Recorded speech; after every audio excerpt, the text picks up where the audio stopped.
afternoon. This is the first of what we are hoping will be a series of Facebook Live chats with elected officials. Perhaps we will include members of city staff if the topic warrants. We picked the 4 p.m. time slot today because this is a high traffic time for us on Facebook and it fits with your schedules. Thank you for being here, Mayor Radest and Council President Vartan. Happy to be here. Yeah, thank you. All right, let's start with the topic of pedestrian safety before we get to other questions from the audience. Mayor Radest, you mentioned it as a priority in your recent State of the City address. How is Summit Police Department addressing the problem through enforcement and communications? Oh, well, thank you. And I did mention it in my State of the City address because several members of the community and members of the police department have raised it as an issue of concern. So, number one, we have been putting out pedestrian safety messages, and we are going to increase that in the next couple of weeks and months. Number two, the police are actively enforcing the activity that they see in crosswalks and people walking around town. Number three, they are actively enforcing people that are not paying attention to the crosswalks. And my fourth message to the community is that this is a mutual responsibility. So yes, you absolutely, once you step into the crosswalk, you have the right of way. But if a car's coming and doesn't see you, that's a problem. You need to be looking around as well, because even though you're right, wouldn't you rather be safe than hit by a car? And drivers, it's your responsibility as well. As you are nearing a crosswalk, you must look around, look at the edges, look at the curbs. So that's the sort of the message that we're using. We are going to be actively educating the community, and the police are actively enforcing. Great. Anything to add, Council President? No, other than to say the Safety Committee and the council members that sit on the Safety Committee obviously want to do anything that we can to support the efforts of the Summit Police, and that may involve talking about some new ordinances, but the Safety Committee is going to be discussing that, and we'll work on that, and we'll talk about it when we get there. Yep. Excellent. All right.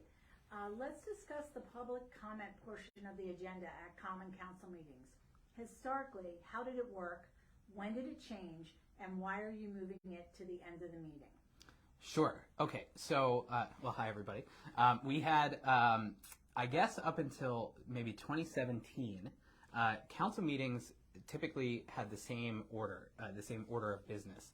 And that was the business of the city that was listed on the agenda and that was included in the council packet ahead of time went first. Yep. And then towards the end of the meeting was when things that were not listed on the agenda would typically be talked about. And then after that, it's typically wrapped up with council member comments and new business. So that was the way it was for, I don't even want to guess however many. Yeah, I mean, decades up until about 2017. And then in 2017, the change was made to put public comment period at the beginning. And again, this is public comments for things that are not on the agenda. So it was moved to the beginning of the meeting about then. And in the last few years, I think we've seen some mixed results with that. I think we've seen that it's been helpful in getting perspective from members of the community about things that are on their mind.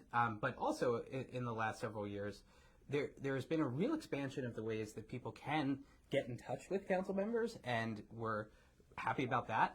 And I think what we've seen more recently is that it sometimes hinders our ability to get to the business of the meeting in a timely fashion. So you'll notice the change in the comments on things that are not on the agenda. What I want to stress is we will continue to have comments on public comment availability on every action the council is taking throughout the night. So every ordinance, every resolution, the consent agenda, every discussion, action, referral item, all of that will have public comments.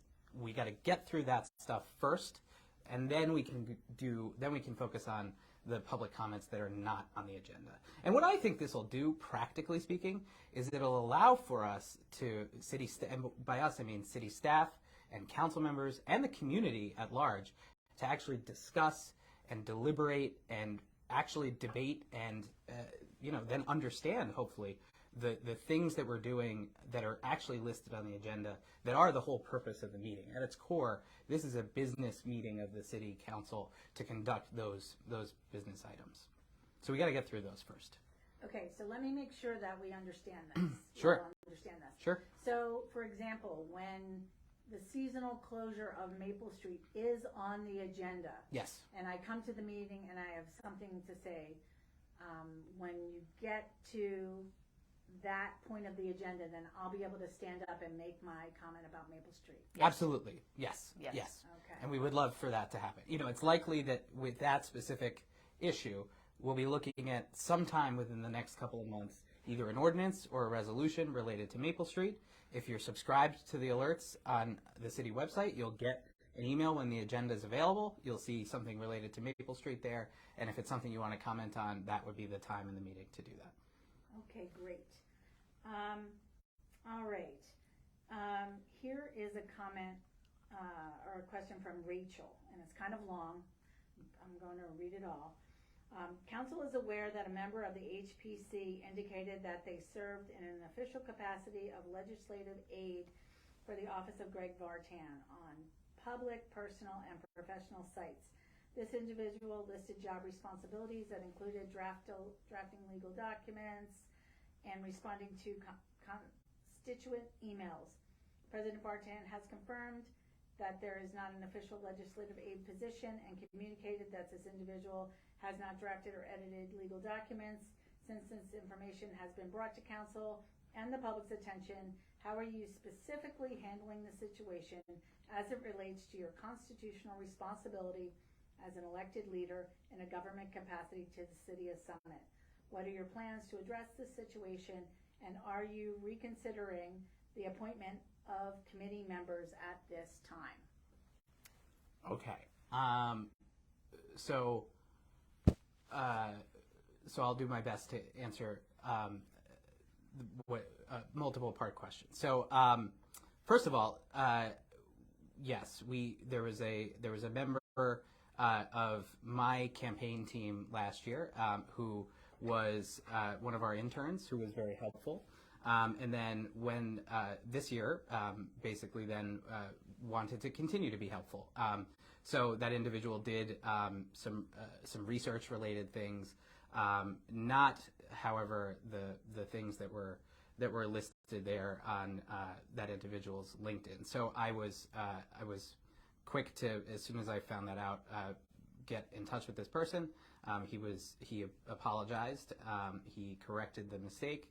And I think has the opportunity to talk with each other about personnel matters related to city staff, but also sensitive things related to boards and commissions. And of course, we don't want to embarrass anyone publicly either. So we have those appointments discussions in closed session. And I think it's fair to say we talk about appointments at almost every closed session meeting. When you look at our agenda online, you see there's discussion of in the closed session of appointments. So I don't know that I can get that much more specific on it. So what you're saying is this is going to be handled in closed session? Yes. In an upcoming meeting? Yeah. Okay. And while the most of the appointments are made in the November meetings, typically November, went into December this year because of the delay in the election count, this is not indentured servitude serving on a board and a committee. So people move, they decide that, what, guess what, I really can't do this job. I thought I could, but I just can't. So we have openings and it goes on. There are a couple that go on from throughout the year. The vast majority are done in November, but it is always something that's a discussion in closed session, and it's to allow council members to be open and free, and also truly not to embarrass or discuss a member of our community who is trying to do something to help our community in a public way. Okay. Next question. I would like to know your thoughts about the Broad Street East project being proposed by Mountain View Developments. It seems to have been inspired in scope and scale by the Broad Street West building design that was presented to the public in February 2022. I am concerned about overdevelopment in Summit, and that's a question from Miriam. I can answer that. Okay. I too, Miriam, am concerned about overdevelopment at Summit. I have no idea what the Broad Street East proposal is about. I do know that in early 2020, this group of developers, there's two people that came in and had a half-hour meeting with me and with Marjorie Fox, who was council president at the time. They wanted to tell us that they were trying to purchase the various parcels on that corner of Summit and Broad, and would the city be interested in declaring it an area in need of redevelopment. We, in no uncertain terms, told them absolutely not. We are not going to do that. We have no interest, none whatsoever. So, if you want to, as a private individual, private entity, try to buy up property and do something, then you need to go through the zoning and planning process, not unlike the Primrose project, which was not down on Morris, right? They went through the process. The community made it clear this was not something that we wanted in this town, and so nothing happened, or it was denied. And they did not. They could have appealed, and they did not, because I think they heard loud and clear that this was not something that Summit was interested in. So those people sat with us for a half hour. They left. I have not heard a word from them since then. They have not applied for anything in the city. Nothing, no plans have been submitted. I have no idea if they actually own any of those properties, or even all of them. And it is not something that I personally am in favor of at all. And I was surprised to read about this on Friday. I had no idea. So, I'll add as council president, when anything comes on the agenda, I have to look at it and I have to say, yes, we'll put that on our agenda, right? So I can say unequivocally, we will not have anything come onto our agenda that has anything to do with an area in need of redevelopment for Broad Street East, that area of town. I can definitively say that, and hopefully that makes folks feel better, because I agree. We've got to, Well, can I just add Yeah. that for the developers, for the Mountain View folks, to put this out without talking with us, it's like Yeah. amateur hour development team. What the heck? Yeah. Okay, thank you both. All right, so this is going back to the previous question again. Why is it appropriate for a college student to be appointed as a commissioner of the HPC? Wouldn't it make more sense for someone of limited experience to be an intern? And just a reminder, we do have high school students who are part of some of our boards and commissions. Yeah, I mean, so again, I don't want to spend a lot of time talking about individual appointments that we make, but I think, generally speaking, we want to encourage young people in Summit to be involved in both the process of volunteering, generally speaking, and also government. I started as a volunteer member of the First Aid Squad when I was 17 years old, and I just retired a few weeks ago. I feel like an old man now after having done 12 years on the squad. But I mean, I think there is tremendous opportunity for young people to be involved in volunteering, and I think we should be encouraging young people to do that. Excellent. Okay. That was Kevin, by the way. I forgot to tell you who was asking that question. Sure. Miriam was saying that unfortunately the feed is breaking up a little bit, so she couldn't hear the full response to her question. So hopefully she'll be able to watch it on replay. But we can just restate that there is no Broad Street East. No. Nope. The city has nothing to do with Broad Street East. If these individual property owners and developers want to do something, then they have to go through the zoning and planning process. There is no intention to have an area in need of redevelopment or have city involved in any way, shape, and form other than through zoning and planning. And I'll second that again. Great. Just in case.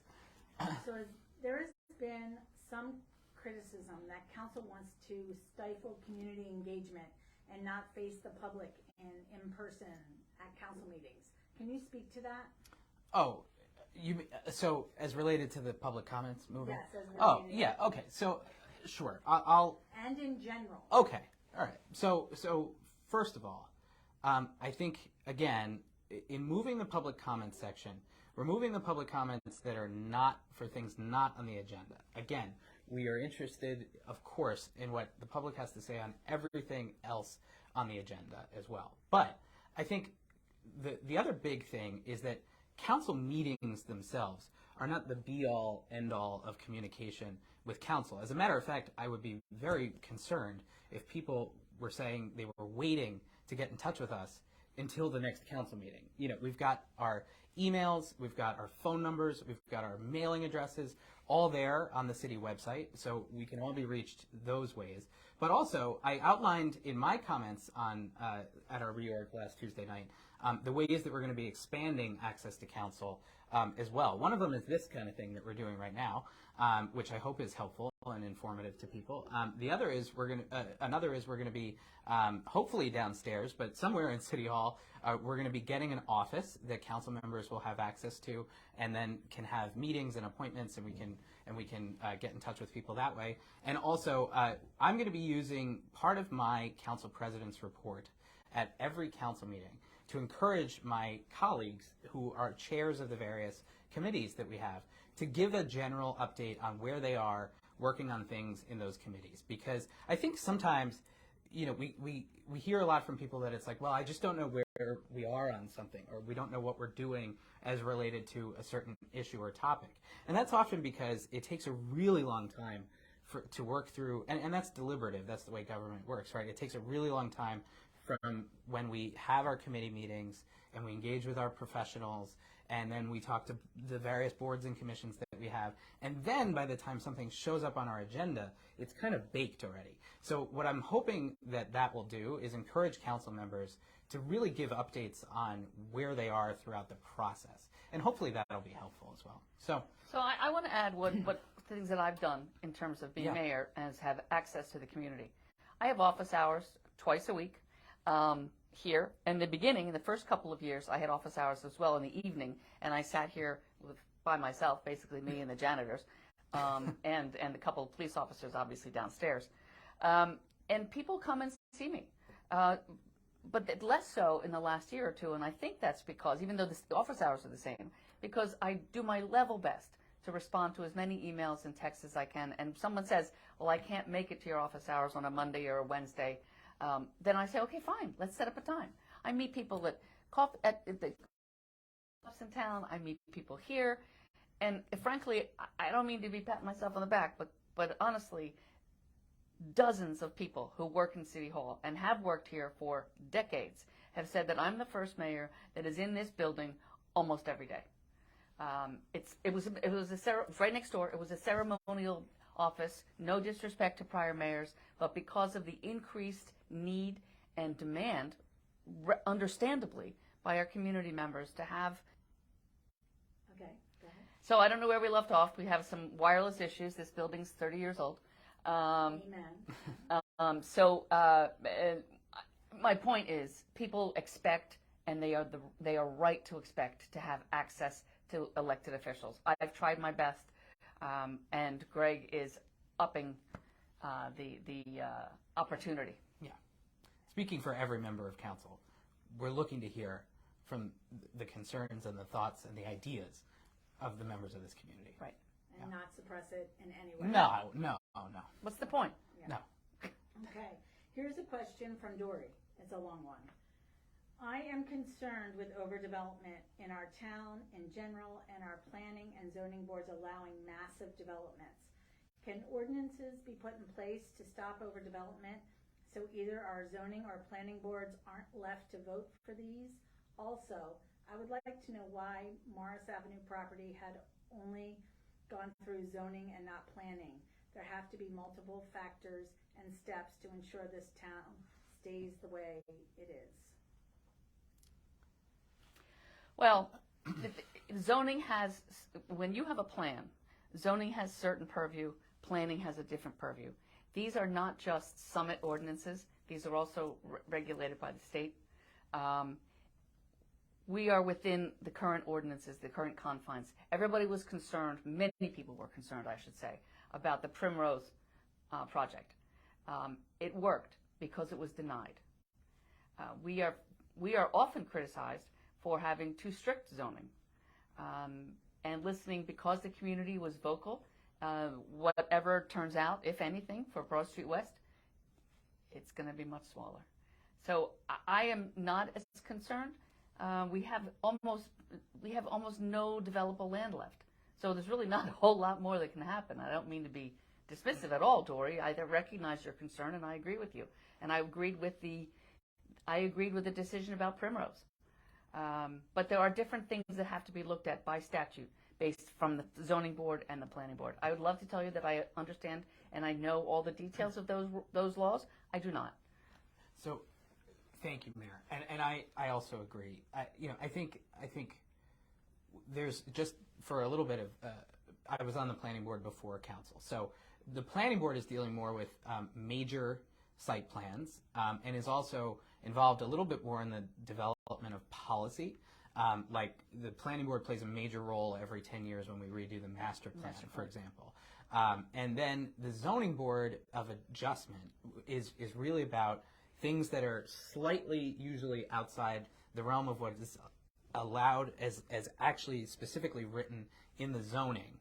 And that can be range from things like widening a driveway, 5 foot to a 7 foot setback, or the height of a fence, or the location of an air conditioner on a lot. But just as a little bit of a civics lesson, I guess, council members are actually completely prohibited from even discussing zoning applications. Anything that's before the zoning board, we are actually prohibited by law from talking about. So same thing with planning. Yeah,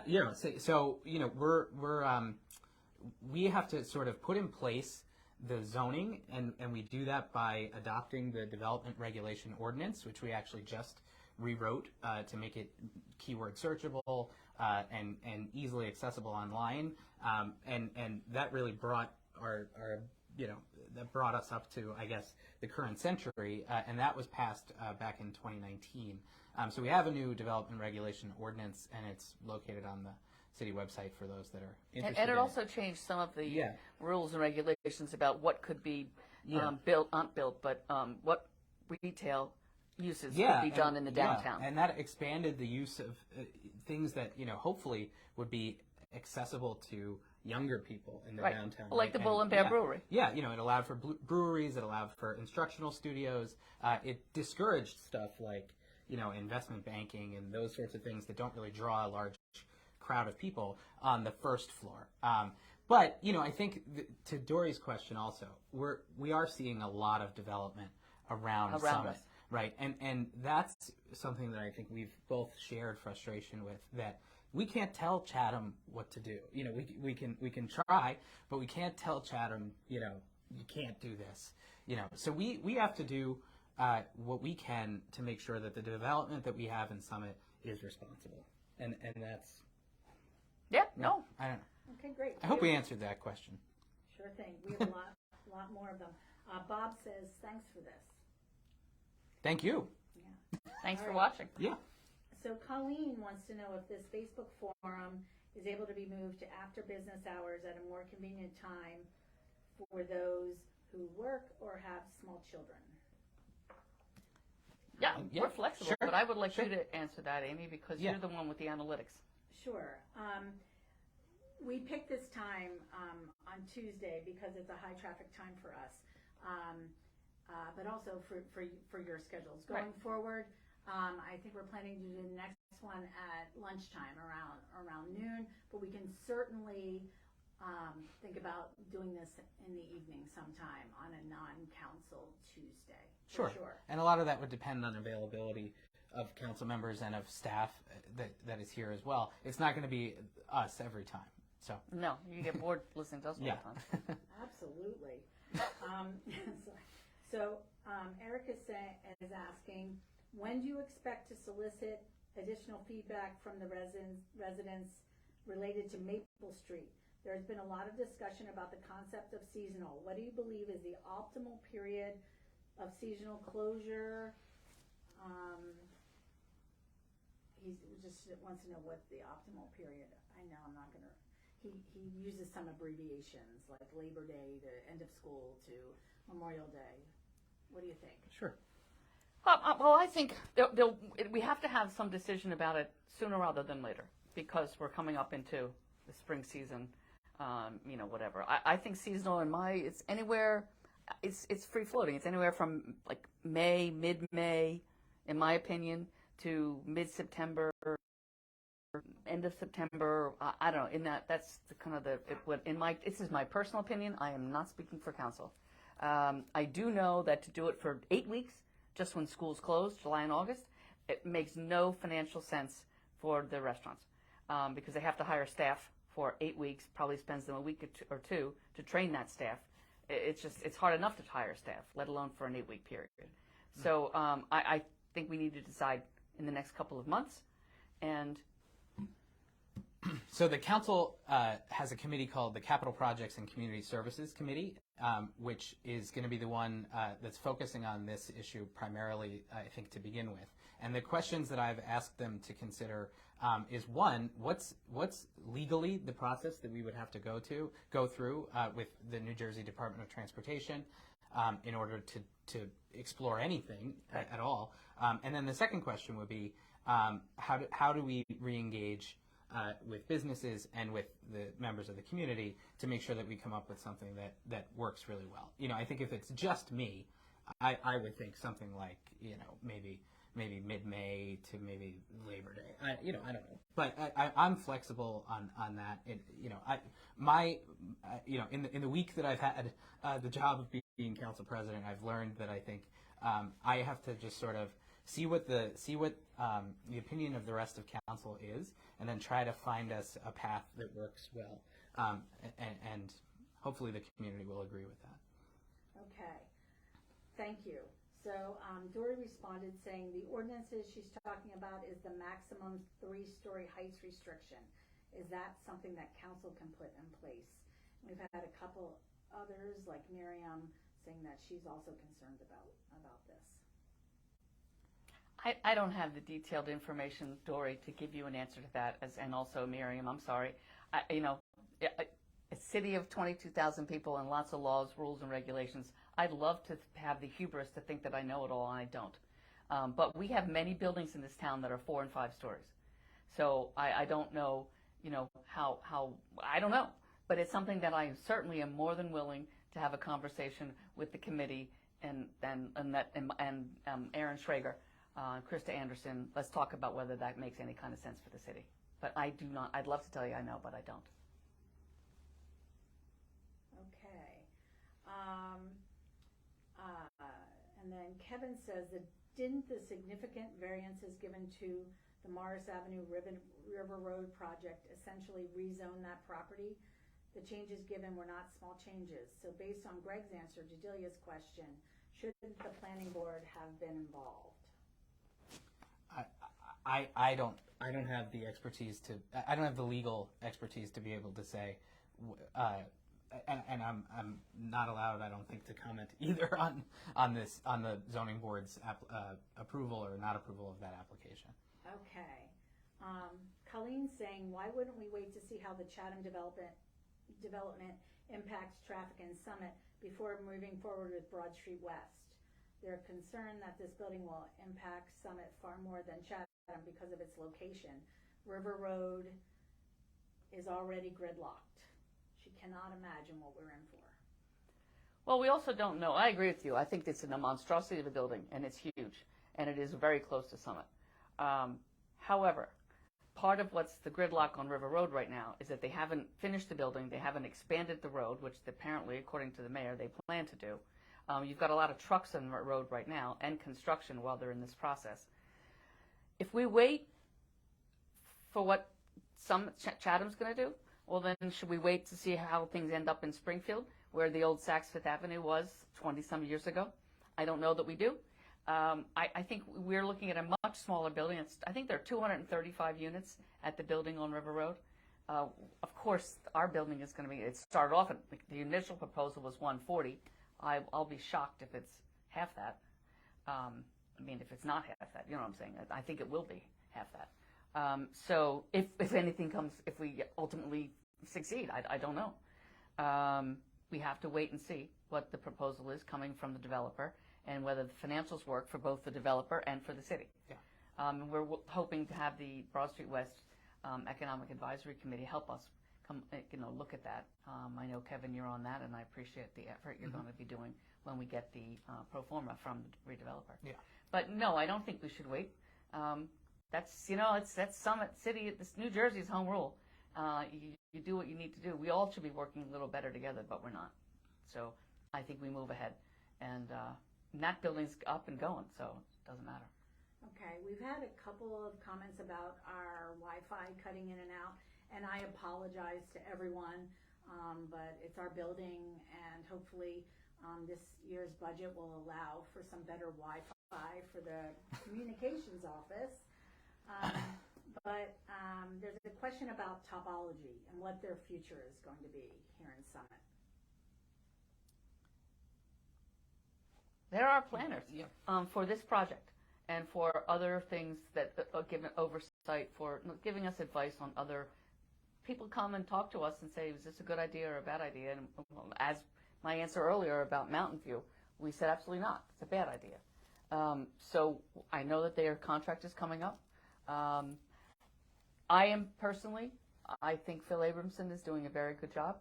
I know there are folks that don't care for him. And I'm sorry about that. But I don't have a problem with it. And I think that they've given us good advice. They've been working hard with various members of the council and the community to come to a good place. So you do not plan on replacing it? Well, so Not now.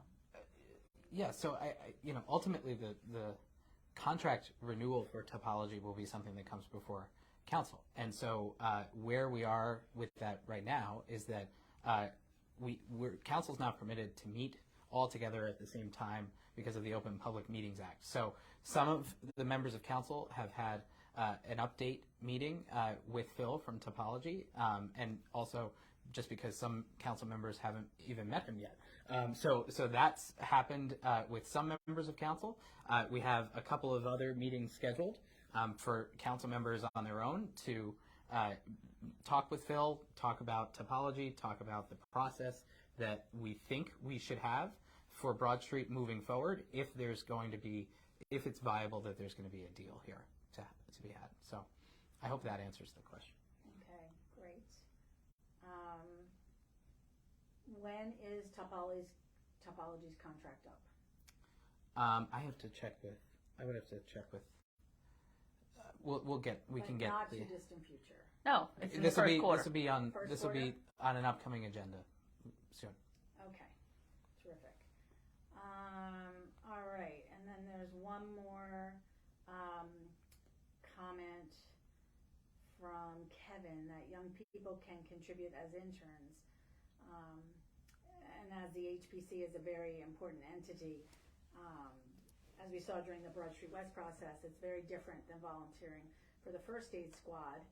I just want to qualify that we have young people who serve as interns in our internship program, but we also have young people who are part of our boards and commissions. And for example, our Summit Free Market is run by students who are high school aged. We have students on the Recycling Advisory Committee. Yeah. Sometimes we have a spot that's specifically slated to be a student. Sometimes we have a spot that's specifically slated to be a senior. But we're happy when anybody of any age is willing to volunteer in Summit. And as you always say in your State of the City addresses, our volunteers are our best asset in Summit. And I agree with that completely. Yeah. Okay. All right. It's been over a half an hour, and we've had some really great questions. Thank you to everyone who submitted one, or two, or three. One final question for you both. Looking ahead, what do you see? We want to start off. Well, I see increased amount of civic engagement. I welcome it. It is so important that we all talk to each other. I'm hoping for more respectful discourse in this coming year. It was hard for everybody this past year that it wasn't as respectful on all sides of the aisle and all sides of the dais. So I'm hoping that will be a change. I've said in my State of the City address, the essence of community is that we all work together to make life better for everyone. And that's really important. And then personally, someone had asked a question about my future intentions. as mayor, and I will be making a statement at the council meeting on Tuesday the 17th as to my future. Right. I'm sorry, I forgot that one question. No problem. I did not. It's on the very next page. Will Mayor Radest be seeking another term as mayor, and or will Council President Vartan be running for mayor this upcoming election? I'll be giving my statement on Tuesday. Well, I'm 7 days into being council president, so I don't know what to think about people hoping that I'll not be council president anymore. But no, joking aside, I've learned in the 7 days that this is an awesome responsibility that I have, and I'm thrilled to have been selected by my colleagues to be council president. And it's important for me. It's extremely important for me, and I view it as my responsibility to do the job of being council president extremely well. So I will not be running for mayor. I will, however, be trying my very best to make sure that council has a year where we have really honest and open communication, and we are clear and upfront about the things that we want to accomplish, and then we accomplish them together. That's what I'll be working on. Okay, great. And you didn't tell me what you see ahead. Oh, well, I see ahead that all that stuff I just said will go great. Massive success. All right. No, I want us to make some headway on decisions. Let's make some decisions on Broad Street West, on Maple Street. We've got a project going on with the schools. Not that the city controls that, but let's see how that gets done. We certainly want in the spring, Lord Almighty, for the county to repave Morris Avenue, Summit Avenue, Springfield Avenue. Absolutely. The critical infrastructure had to be repaired, but it was a real pain in the butt for everybody. Excuse my lack of nice language, but honestly, it's a family show. Yeah, it's true. So yeah, I think that there's a lot of things, and we do a ton of great things in this city. It's a beautifully well-run city. We have some issues, but we're going to work through them. Awesome. Okay, a couple of comments that just came up. I think it would be helpful to have interns work on data collection this summer, parking, etc. And that was from Dory. Rachel said she'd love for people of all ages to volunteer and not misrepresent or lie about their experience. Bob says, has anyone addressed the speeding? It's out of control. We know it's a joke. Why can't we crack down? And you mentioned earlier we are. Colleen says 235 units in Chatham could be 460 cars. Can you imagine 460 more cars on River Road? No, we can't. Dory says, thanks, Nora and Greg. And Kelly says, thanks, and please stick to your word about complete transparency. Doing our best. All right. Anything I mentioned? Anything else you want to add? No, thank you guys for Thank you very tuning much. in. Thank you very much. We're glad that people came and asked questions. Yeah. Okay, great. Well, thank you, Mayor and Council President. The next Facebook Live with elected officials is scheduled for Tuesday, January 24th at 12 p.m. And we will consider evening times in the future. Look for that information and more on the city website. And if you have not already done so, please sign up for notifications from the city online on our website. This video will be available for future viewing on Facebook, Twitter, Instagram, and the City of Summit YouTube channel. Have a good day, and goodbye. Goodbye. Bye-bye.